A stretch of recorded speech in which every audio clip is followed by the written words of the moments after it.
From the Sky News Centre, this is Paul Murray Live.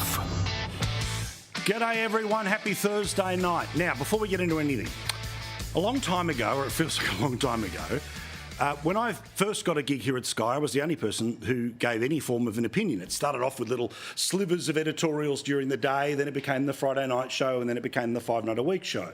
I'm so pleased and proud that we have been able to build so much more, so much around that to now the thriving opportunity that you get to hear all sides of the argument from passionate, well-informed people each and every night. And I just wanted to say how proud I am of this station, the people who work at it, and my colleagues in prime time for their passion over the past many months as we have been debating The Voice. I have pride in debate, but what I admire most in all of my colleagues is their fearlessness and their conviction. There's been fearlessness from people like Peter and Andrew and Rita when the polls were 60-40. And there's been fearlessness from Chris as those polls have started to turn around. But I admire them because they have not wavered, they have not changed their conviction in what they believe should or should not happen this coming weekend. I am proud of all of them as my friends. I am honoured to be their colleague. And I now need you to continue to support all of them regardless of what the result will be, because debate is a poorer place without you supporting them as strongly as you support me. So thank you to all of them for all of their passion, and I look forward to all of us reconvening again Saturday night on the big night and then Monday when the national conversation continues. My colleagues mean the world to me, and I know that this station means so much to you too. So thank you to all of them and the management who have not just let the debate flow here, but Matt Cunningham's great documentary, the 24/7 Voice channel, where if you've wanted to see everything from yes events in Bathurst to no events in Perth, you've been able to see those with your own eyes. Well done to the team at skynews.com.au again for being across every little detail all the way through, from our news operation to the opinion here at night. We have given you every side and every argument. We'll continue that one more time here this evening, with early voting, which of course is continuing, just 2 days to go. And today it was Jacinta Nampijinpa Price's role to vote early. She will be in Queensland on Saturday. She, of course, believes not just in the cause that she has argued the entire time, even when it wasn't known what her party's position would be, and she was from outside the parliament to inside the parliament to into the shadow ministry. She has been a fearless advocate for what she believes. She, along with her great husband, voted today, and this is what she had to say at her polling place in Alice Springs. I don't believe we should be divided along the lines of race in our country. We have seen around the world the destruction of division and what that means in other nations. We shouldn't be constitutionally enshrining that within our democratic country of Australia. There are other absolute ways to move forward to improve the lives of our most marginalised. The other angles that we haven't taken yet, that this proposal does not provide whatsoever. In fact, this proposal provides nothing. There is no detail. There's never been any detail on. Now, as you know, this show has been, yes, showing you the debate, having the conversation, asking the questions, but also it's been trying to show you the data so that no one wakes up surprised about one of two options being the result on Saturday night and as we start to digest it on Sunday. Of course, we'll be here Sunday night, normal show. If you don't normally check out the Sunday show, please be here this Sunday night at 9 o'clock. There'll be plenty to talk about and we'll get into deep detail. But about 6 million people voted early in the 2022 election. It looks like more than 5 million will end up voting by the close of polls tomorrow before the reopening of all the polls on Saturday morning at 8 o'clock. Now, 4.65 million people have voted thus far. That is the latest number towards Thursday. Obviously, tomorrow, one last surge. New South Wales, almost 1.5 million, 1.2 million in Victoria. Just under 1 million people in Queensland. In Western Australia, almost 500,000 people. A bit over 250,000 people in South Australia, about 100,000 in the ACT. Almost 70,000 in Tasmania and 43,000 people in the Northern Territory. Now, the proportion of people voting early in the Northern Territory is through the roof because, remember, the entire population is less than that of the ACT. Now, there is some shifting data as well that's worth talking about, even this close to the day when most likely, if you're watching programs like this, you've already made up your mind. There's been one talking point you have heard over and over and over again. It came from a poll of about 300 Indigenous people.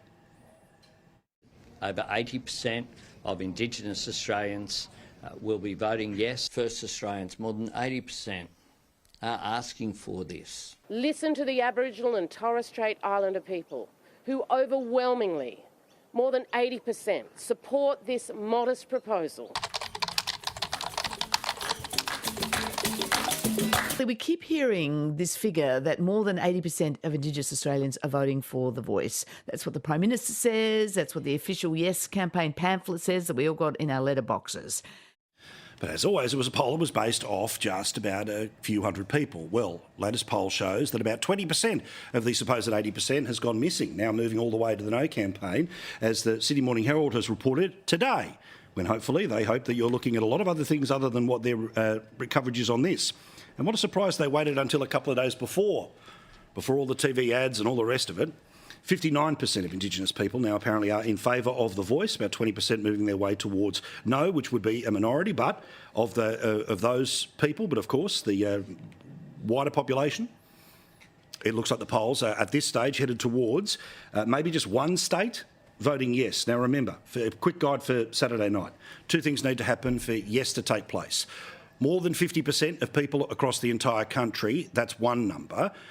And then there also needs to be a majority of states. That's 4 states. So obviously, in the counting, very quickly we'll find out what's happening in Tasmania, because unlike a normal election where there's multiple candidates and preferences, it literally is yes, no, and they're able to get through ballots a lot faster. Tasmania, being the smaller population, has the same cut-off time of 6 p.m, meaning it'll start reporting some pretty solid numbers by 7 p.m, Australian Eastern Daylight Time. By that point in time, also, you will have seen the polls close for an hour in New South Wales and in Victoria. 1 hour later, of course, will be in Queensland. Half an hour after the Eastern Daylight Time is when there's a closing of the polls that, of course, takes place in South Australia, then a little later in the Northern Territory, and then last of all, of course, according to the clock, and that's all. The only reason I say last of all, don't send your complaint letters, of course, is Western Australia. So the yes case needs 4.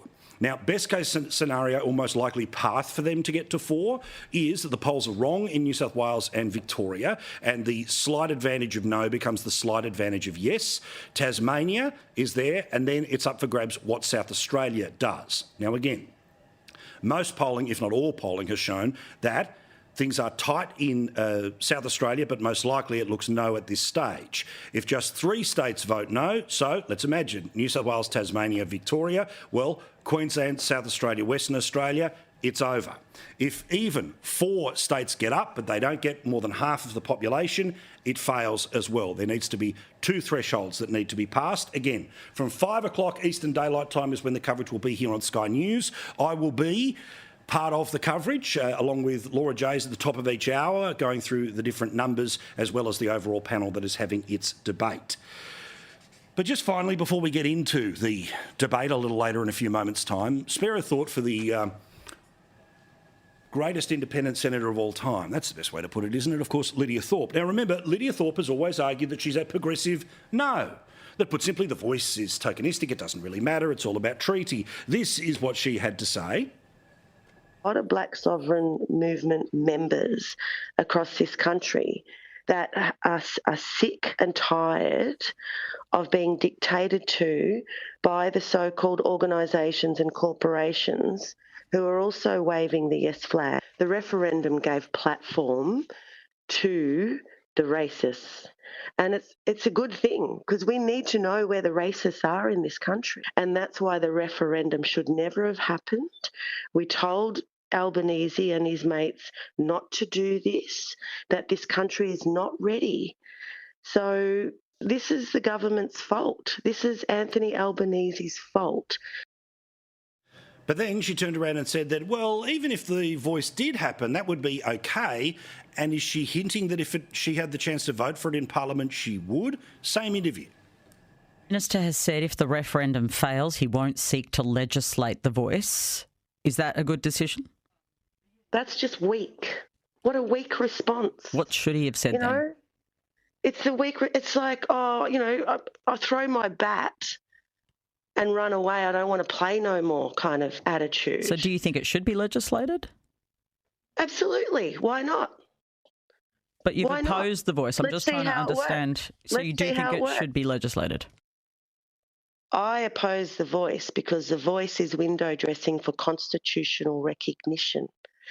And that's what we have opposed for over a decade. We don't want to go into the Constitution on the government's terms or on 97% of this population's terms. The referendum is good because it's flushed out the racists, but it's bad because it's taken place at all. You shouldn't vote for the referendum because the voice is tokenistic, but the Prime Minister shouldn't give up and try and legislate it anyway. All in one interview. Oh yeah, and then she has a third position, where if the polls are correct and no is the overall view of the country, that's not people who agree with Jacinta Price, that's people who agree with her. The country does vote no on Saturday, which the public polling is suggesting. Will you see that as a victory for First Nations people? Absolutely. I see that as a victory for the Black sovereign movement around this country who have resisted colonisation for over 200 years. We've resisted constitutional recognition when Howard first thought of the idea with his Conservative mates. So this would be an absolute victory.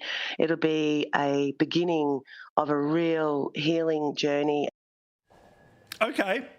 So welcome to Lydia Thorpe, where all positions are hers, and then she argues against all of those positions. Okay. Meantime, the priest-sooking has begun from the establishment media, including those that are in and around the political nexus of Canberra.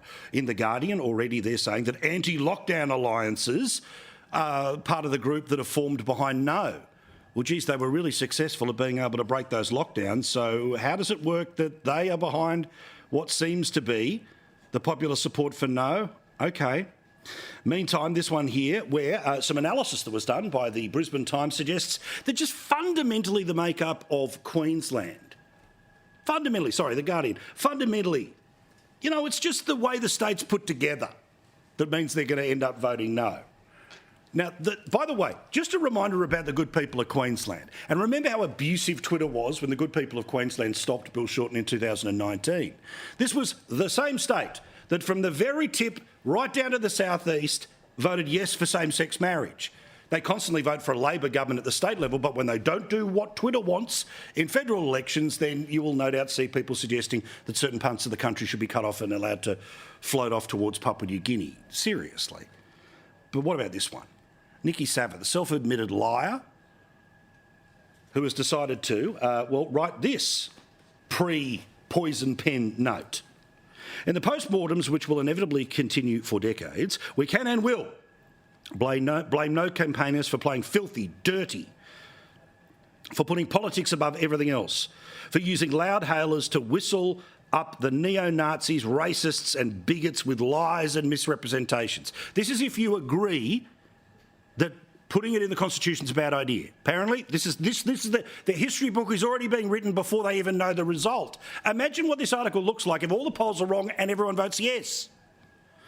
The demons that were unleashed by tactics to foment conflict for short-term political gain at the expense of Australians will live on long after Saturday's vote. That is her saying, it's Dutton's fault and we'll come for you, like we came for Morrison. Come Sunday, we will either see ourselves as a measured, generous people ready to set aside the daily woes of our lives, only for a few minutes, to consider the place and state of Indigenous Australians, prepared to say yes to something which will cost us nothing but could measurably improve their lives, or as a frightened, resentful people, unable or unwilling to see through the scares and the lies, prepares to use the ballot box to punish the government and in the process punish Indigenous peoples trapped in cycles of poverty and abuse. Wow. That's before they even know what the result is. Now, let me make this nice and clear for everyone who's going to be half watching or running off to the umpire to say, they told you one thing. No one knows what the result's going to be. If the polls are wrong, it is the biggest wrong they've ever had. It's bigger than 2019. It's bigger than Trump. It's bigger than Brexit. But Nothing is inevitable. People can make whatever decision they want. They could say one thing to a pollster and do another thing when it comes to the ballot box. I just hope that you follow your convictions, whatever they happen to be.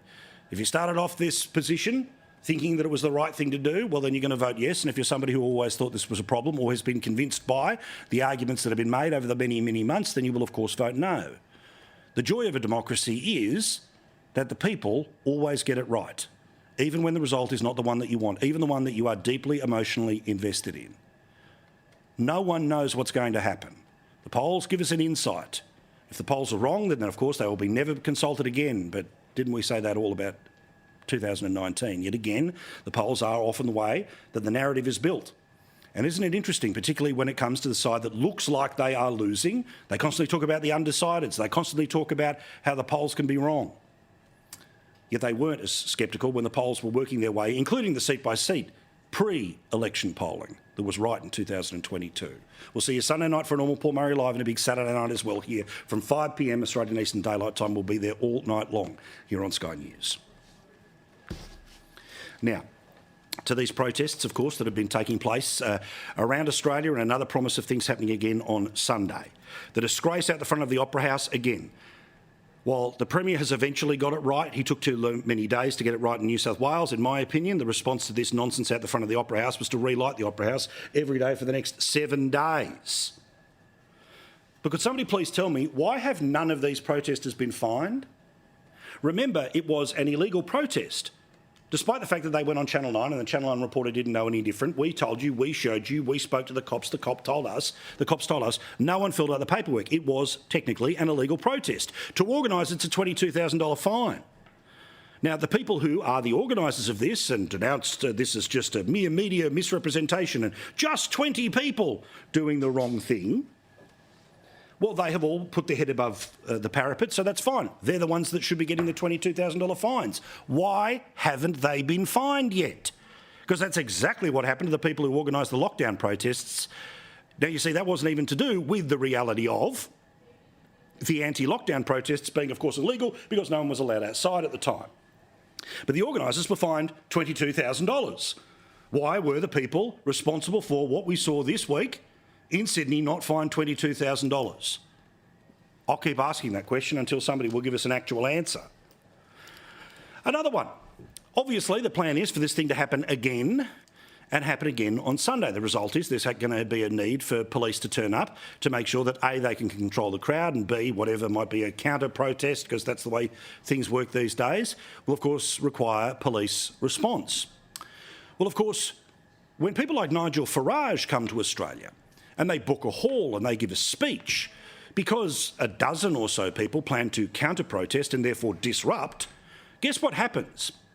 The people who run those events, like the Nigel Farage speech, as he showed in this man cave a few months ago, send you a bill for the police that would be required to secure the event that you are planning to have. And he filled out the paperwork. So again, will anyone be getting a bill between now and Sunday for the police response for the event that'll be taking place on Monday? Or what about a reverse bill for the policing that clearly did not work but still was there in attendance on Monday at the Town Hall or Monday at the Sydney Opera House? If not, why not? Now, I know the Commissioner's unavailable right now. The Acting Commissioner apparently doesn't do interviews, but the Assistant Commissioner, well, he's the one who's said, among other things, this of recent days.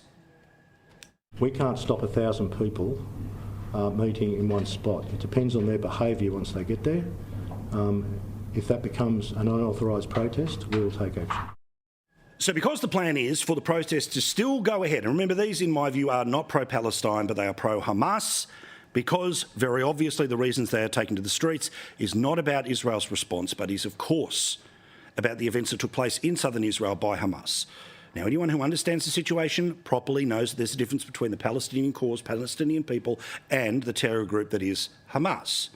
But in my view, what happened on Monday, what may well be happening on Sunday, while it'll be dressed up as something else, in my view, it ends up being an endorsement of Hamas. And the good, decent Palestinian people amongst us, well, they certainly know the difference. And I would hope that they're not going to get involved, but we'll see what happens on Sunday. But guess how many cops they're going to be sending there on Sunday to the previously illegal protest? Remember, you need 7 days to get one approved. It's not 7 days since the last one.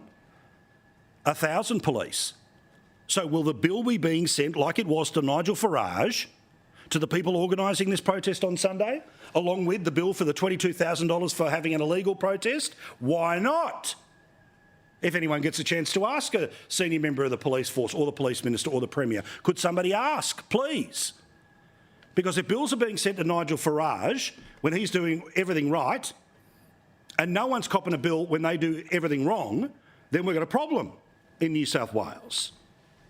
Meantime, what was going to be a march is now just going to be a gathering of people in Hyde Park so they can get as many people in there as possible, but no plans to march at this moment in time. Presumably that means that it becomes less antagonistic than what we've seen over the past couple of days. I won't bore you with all the obvious here, but they're going to turn around here and say that it's the media taking everything out of context. We're going to talk to John Howard a bit later in the show tonight about The Voice and about so much more, but also about the lack of moral clarity as to people that are born in this country who decided to take to the streets at a time when their fellow Australians were mourning the people that were dying as a result of a terrorist group. John Howard a bit later in the show. I can't answer that. It's really for the people who've been morally ambiguous to answer that question. I was in Washington on the 11th of September 2001 and I immediately made the government's position known, and to his great credit, Kim Beazley, as leader of the opposition Labor Party, came out very strongly saying the same thing. And I, for the life of me, can't understand why there wasn't an instantaneous denunciation of the horrific character of the attack by Hamas on the people of Israel. Also, my friend Shane Markson, plenty on her program as always. Make sure you're watching from 5 o'clock all the way through to Piers at 11 Australian Eastern Time. Now, the police minister, the one who, of course, couldn't bring herself to apologise for the failures of the force, and not being the men and women of the police force, but the upper echelons of the police force. Well, she's got plenty to answer for at the moment, including this question that was asked of her today by the opposition, because apparently she was not all that enthused about the lighting up at all of the Opera House and thought that the problem was the Jewish people's reaction as opposed to the pro-Hamas rally. My question is to the Minister for Police and Counter-Terrorism. Did you or did you not personally tell any Jewish community leader on Monday that the Jewish community should stay away from the CBD of Sydney? The answer from the hapless lefty police minister?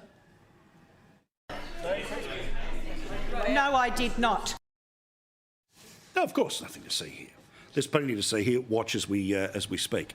Now, we are also standing by for what we understand was a surprise press conference between the Prime Minister of Israel, Benjamin Netanyahu, and the Foreign Secretary, Antony Blinken, or the Secretary of State, their version of a foreign minister from the United States. When that happens, and it will happen during this program, we will go live. Apologies to every one of our guests that we have lined up for other conversation, but we'll get to that very shortly. In the meantime, we learned 1,200 people have died in Israel as a result of the Hamas attacks. The concern continues amongst the many people who are concerned about the people who have been taken as hostages.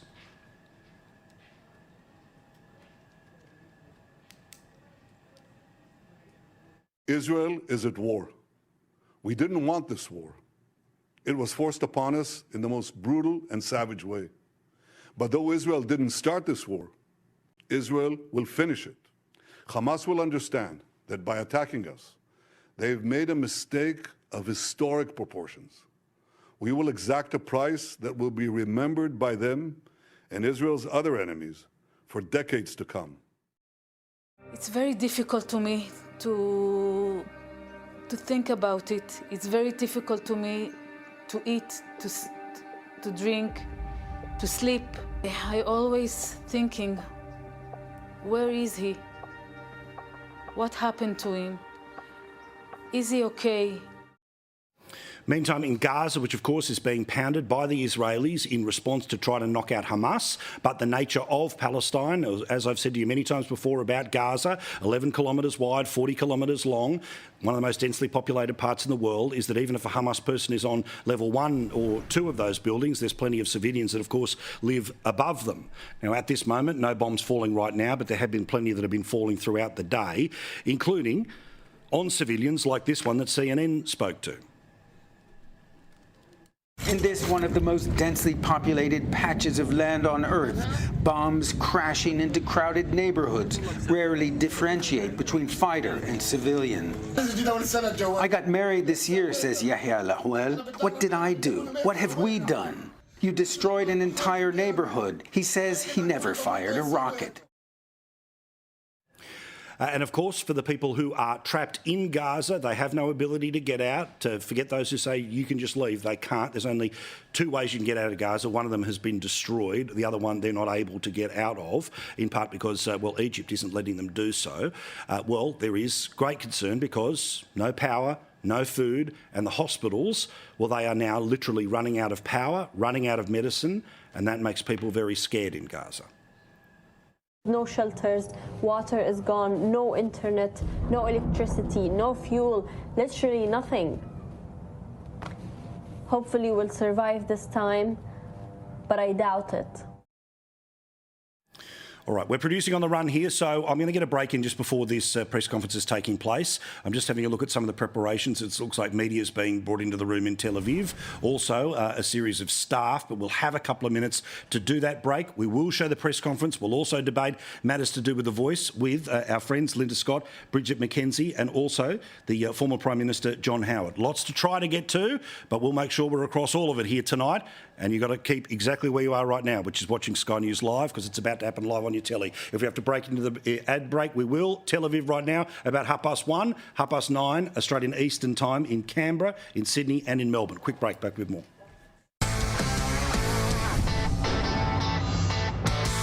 Standing by for the Israeli Prime Minister and American Secretary of State to appear before the cameras in Tel Aviv. Before then, let's try to talk to Linda Scott, Councillor on Sydney of City Council, Advocate for Local Government and Member of National Cabinet, and the wonderful Bridget McKenzie, who, of course, is Senator from Victoria and was rather impressed with my shooting efforts in Moree. I know this for an absolute fact because she was willing to say so on the internet, and that makes it true. All right, guys, who knows when we're going to have to go to Tel Aviv, so let's get into this. The final pictures, I'll start with you here, Linda, not the 4-minute version, but just the simple pitch to the people who might be soft no, soft yes, or still sitting in maybe. Why should they vote yes this weekend? We know there's still so many Australians that are undecided, and as they walk into the polling booth, they should reflect that this is a humble request from Indigenous Australians around the nation to vote yes on their ballot paper, to have a consultative body, a body made up of Indigenous Australians to give good advice on how the federal government of the day, no matter who that is, can provide better outcomes for Indigenous Australians. There's barely an Australian who would agree today that Indigenous outcomes in the closing the gap measures, life expectancy, no one thinks health, that, Linda. Nobody thinks that these things are right. We're a unity ticket on that, Paul Murray, but this is a better way to consult Aboriginal Australians, give them a voice and give them a say, and it will design better policy as a result. And so, yeah, we hope Australians will vote yes in their droves. Bridget, we're getting ready for this thing, and Linda, you're allowed one interjection. Yeah. Go for it, Bridget. What's the case for no? No, I absolutely appreciate it. We've got to hear from the Israeli Prime Minister in these terrible times. The reason why Australians should vote no, I'm a very strong believer in reconciliation and recognition, but the High Court will be the one that determines how the voice works and the authority it actually has, because it is the High Court that interprets our Constitution. This isn't about a humble request. This is actually a radical change to our founding document. And I want better outcomes for Aboriginal and Torres Strait Islanders, but we need to do that collaboratively with political will, not by changing our Constitution. And High Court judges, including Robert French, have said that that is not and the others case. Haven't, so, you know, others haven't. There's so let's disagreement be factual. about that. Let's be factual. All right. Now, again, I'm going to sort of front load the conversation here because I think obviously we're about to get squeezed here. which is where we are on Sunday. Now, I appeal to everyone, regardless of whether they're a hardcore yes or a hardcore no. No one likes a good winner. No one likes a sore loser. But, Bridget, let's imagine you get what you want. It is no. Where do we go on Sunday? Because almost half the country will be upset with the result, but more than half the country will have said that they didn't want this as the solution. So how do we heal the country and move to the next stage in this?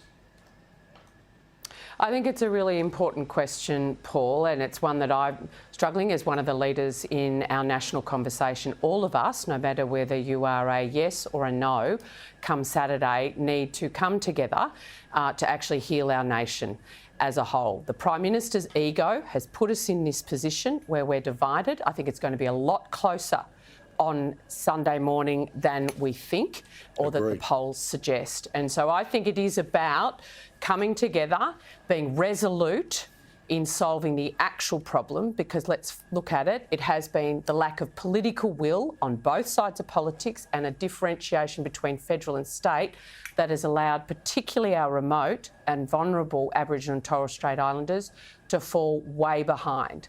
And so that's what I'm going to be planning that I do. I know my political party is going to do that, as will the coalition, and we hope the Labor Party joins with us. Linda, Sunday, there'll be plenty of people like yourself, if you don't get what you want, that will be heartbroken. Maybe the Prime Minister will even be the one that will be making that sentiment on Saturday, but we have to reunite. So let's imagine that, again, you don't get what you want, or even you do get what you want and the other half of the country isn't with you. How do we heal on Sunday? Well, look, I'm a proud personal yes supporter, obviously, but I respect that Australians have many views on this and it's an important issue to them. In the city of Sydney, I know many of my community will be gathering in Redfern to look after each other, to have a day where they can spend time with their loved ones, their friends, their community members and their families. And I hope to be able to join them on Sunday, no matter what the outcome. I think it is, though, a time to reach out to our Indigenous friends and family and just ensure that they are okay. This is a really tough thing to have your rights debated and voted on in this kind of national referendum. Don't have less That's rights. What we're doing on this Saturday. You can jump in now between each other. You can have it out if you want now. But also, it is important to check that they're okay. Because well, I think Linda's really muddying the waters here. This isn't about Aboriginal and Torres Strait Islander rights. We all have equal rights under our Constitution and under our laws in this country, Linda, and to pretend that one group of Australians is subject to a different set of laws than others is not correct. I mean, I think what we all need to do is make sure that no one is pointing the bone come Sunday and that they are actually committed to joining together to actually close the gap for our most vulnerable. Yeah, I mean, look, I hope so too, Bridget, but the measures we've all used to close the gap haven't worked so far, so I think it's important to try something. See, one thing, professional politicians, and I love you both because I love how honest you are and full on, you both know how to run out the clock, so I'm trying to get as much in on the clock as I can possibly here. Again, it's difficult a couple of nights before because, again, we can get lost in the conversation of advocacy, but we put that to one place. But this is also a show that gets into the data, gets into the weeds on certain things. One thing that I have hoped that the No campaign did not do was to have a function on Saturday night. There'd be nothing worse than a bunch of people sort of cheering at a camera, because I think that can be grossly misused, that image.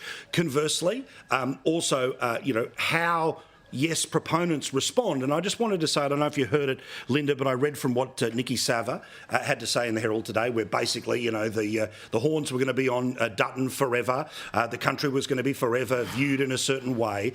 Is it not possible to be heartbroken and disappointed but not lash at your fellow Australians? Because democracy means you get what you want sometimes, you don't get what you want other times, even when you are as emotionally invested as you are in a referendum or a federal election result because of the teams that we care about.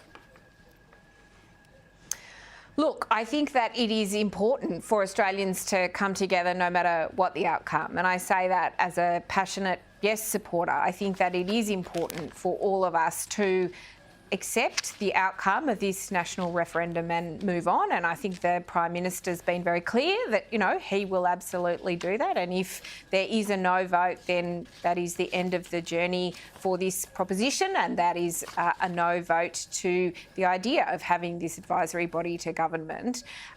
If Nikki Sava, as a former Liberal advisor and very respected Australian, chooses to attack the leader of the Liberal Party, then, you know, there are clearly some internal dynamics going on within that particular political group. But we're not in the business of attacking individuals. But Linda, we're supporting an idea that came from Australian Indigenous community. Let's be honest here. When we were debating the Republic and the monarchy, there were different views within different political parties. That is not a new thing when you're considering changing your constitution. And it is typically our side of politics that allows those different views to be expressed in a very respectful manner. The Prime Minister has chosen to put our country on this path quicker than the Karma Langton report asked for that to happen. They needed some certain things in place before we actually considered this as a constitutional referendum, but he refused to do it. He refused to have a constitutional convention so we could actually debate it openly and publicly and respectfully. And so I do think that we are tragically at this point because of the ego of the Prime Minister. Now, I'm committed to keeping us on the path of reconciliation, and I hope my Labor Party colleagues in Canberra will similarly come together and solve the problem, because we have had a Minister for Indigenous Affairs since they were elected, and yet the Yiparinya Aboriginal School in Alice Springs hasn't been funded. There's a raft of real projects that people on the ground are screaming out for funding, hasn't been delivered because it's all been about the voice. And that's the problem. It's not about symbolism. All right, people might have heard me use a bit of TV talk a bit before when my mic's open was a 2-minute warning. That's what you get when you're told that there is about to be a press conference taking place.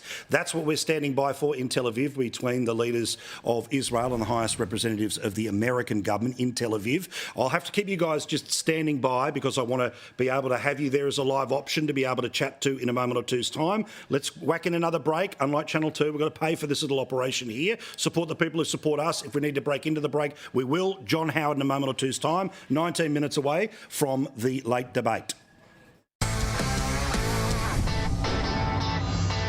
As we stand by for the comments of the Israeli Prime Minister and the American Secretary of State, you will see those live. A few minutes before we were on air, I had the chance to talk to the former Prime Minister, John Howard. We began by speaking about the protests that have taken place in Sydney. If we need to interrupt our former Prime Minister, to hear from the current Prime Minister of Israel, we will instantly. Keep an eye.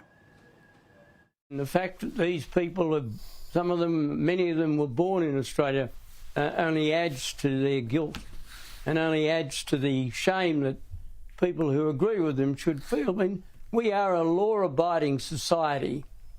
We should tolerate differences of opinion, but we should never give any comfort, hope or succour to people who will derive pleasure from barbarism. It feels like in certain parts of our society, and in fairness, some people in the governing party of this country, that there's not a moral clarity that there was, say, after September 11. Now, of course, Al-Qaeda was not a nation state. It had safe harbour in a physical state, but it itself wasn't a nation state. Hamas is, of course, not a nation state, and it deliberately hides behind the population in Gaza. Yet the moral clarity seems to be very different, and I don't know why. Why do you think? Well, I think it was a fair point. I can't answer that. It's really for the people who've been morally ambiguous to answer that question. I was in Washington on the 11th of September 2001, and I immediately made the government's position known, and to his great credit, Kim Beazley, as leader of the opposition Labor Party, came out very strongly saying the same thing. And I, for the life of me, can't understand why there wasn't an instantaneous denunciation of the horrific character of the attack by Hamas on the people of Israel. I mean, the murder of babies, I mean, the sickening assault.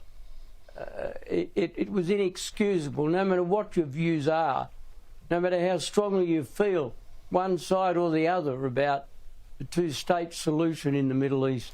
What happened a few days ago was totally and utterly reprehensible and deserved unanimous, instantaneous condemnation.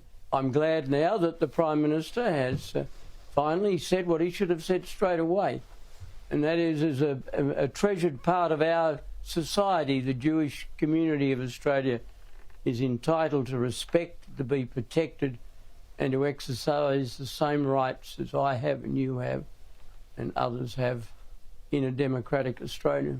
In relation to September 11, there was an obvious involvement of a multi-nation response, and we know what the response was in terms of things like Afghanistan. But what can an Australian country, what can an Australian government do for the people of Israel right now, or even for the people of Gaza, to make sure that they get things like food and protection? What's the sort of role that Australia can play here? Or is it so localised that we offer money and the right type of people for an SAS operation? What can Australia do? Well, I think the question of any military involvement is something that has to be considered by the government and has to be decided either way by the government. And I wouldn't presume to give any off-the-cuff advice to the government on that. But what I would say is that we should be part of an international moral response, and taking it further if we're asked and we think it's appropriate and we have the resources to do it. I'm disappointed that a statement was issued by America, Britain, Germany, France, Italy, a joint statement. We weren't part of that statement. That disappoints me. There are a myriad ways in which I'm sure we can be asked to help, and I just hope now that sense appears to have infused the government on this issue, and it's finally got its moral compass clear, it will stand ready to help our friend Israel. I've got two questions on The Voice before I let you go. First is, I'm tonight trying to bring everyone back to first principles about when they first heard of this idea, what was their thinking, and that informs whether they're going to vote yes or vote no. We've of course had many months, many points. I'm giving everyone the opportunity tonight to tell us why the first principle should be what, in this case, you advocate being no, Mr. Howard. For the people that are thinking about, look, okay, finally I've got to sit down. No more undecided, no more hiding, I've got to do this. What's the final pitch? Well, don't vote for The Voice, because The Voice will divide people according to their race. And I don't want Australia divided according to race.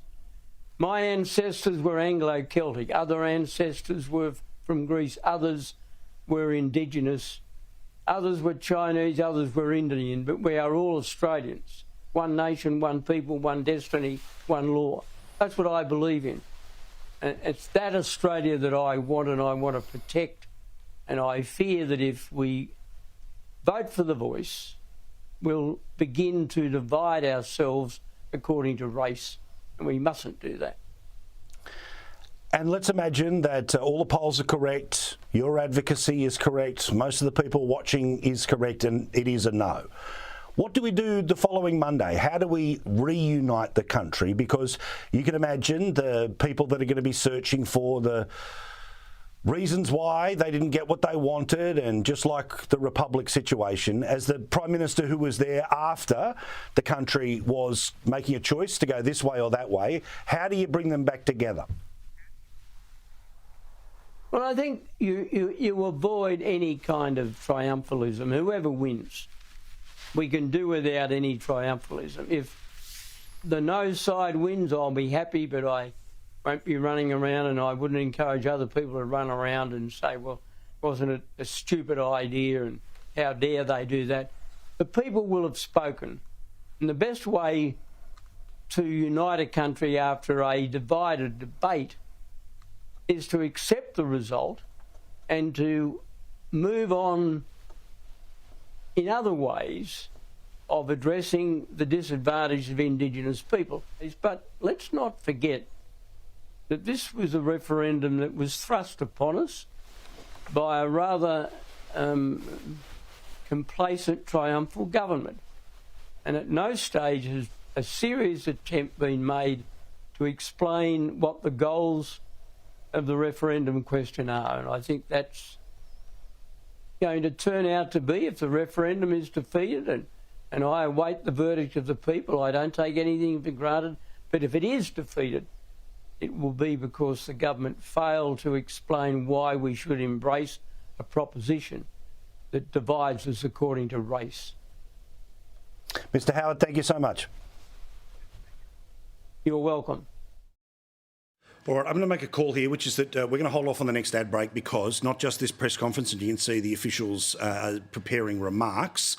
There's also a simultaneous press conference that's just happening in London right now that I want to try and take a live feed of in a moment or two's time, but I want to show you part of it, which has been the parents of those that are the hostages. Now, Israel has apparently made an offer to Hamas, which is that if the hostages are released, then food, water, electricity will be returned.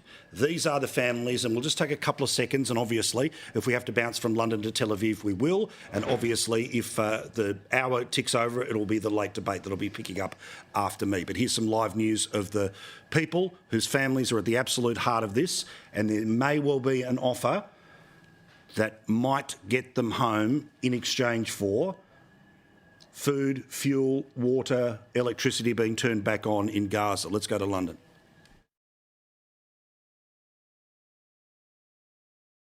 And I show you everything. And you work for the BBC. And I ask the BBC to call it for what it is. To use human code and to call it for what it is. The Hamas is an organization that came to do one thing and one thing only. And we have that responsibility. What will happen in Gaza next, everybody knew, and they have a year to plan this. So if you want to protect your people, you have a year to do that. It didn't stop here, right? I don't know. I don't know how to answer that because I'm not a politician. My ways of dealing with things are very different than what I see that is happening on the ground. I believe in humanity. You saw in the video that I show you, people come into the kibbutz and they take with them kids' bike. So someone believed that if we take a bike for his kid from the kibbutz to the other side, they believe that they will improve their quality of life. They believe in future. 1 + 1 = 2. What will happen in 3 days? Everybody knows. What's the expectation? So whoever planned this operation had to plan also what will happen next, and I have no clue. I think we've all been in this, we live here for many years, but we grew up in the region and we know how it works. It's just sad and heartbreaking escalation of violence that will just include more generations, and that is what is the way out. So nuance right now feels terrible. Terrible. I would like to add that at the moment, my mom and dad are also there. You know, I'm not really going to tell you what I think is right and wrong. I think that, you know, they have shown that they have no mercy, and we have to protect our people. I don't know. I am not a military person. I'm not a politician. But beyond that, we need to find a way for a future. And I think at the moment, it's really, really just the fact that we can't do anything until these elderly people and children are back. This is on message for me, because we can sit here and we're going to spend the rest of our life dealing with this atrocity. This is the defining moment of our life, you know.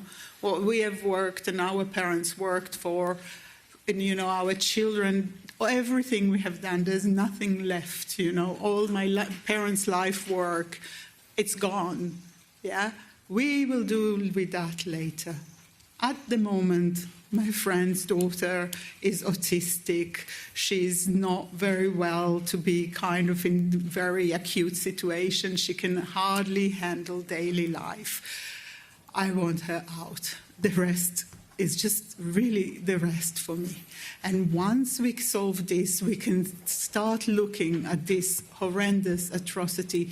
There will be changes because there were changes after 73 and there was changes after 2011. It's a moment of change. We have yet to really comprehend what took place. But now we are still in the event. We are not after the event. And in this event, these children and elderly must come back home. Sharon is the lady that you can see on your screen right now. She was on with Sherry Markson a little bit earlier. The other man that was speaking is a man by the name of Noam, and his mother is one of those that has already been taken as a hostage. Just a couple of minutes before we were able to take this press conference live, I wanted to play what he had to say about what his family is going through as his mother, imagine this, is a hostage of Hamas tonight. I shouldn't sit here today. I should have been on my way to Heathrow to pick up my mum, who's coming to celebrate her 75th birthday today with her family here in London. I'm here because of pure evil.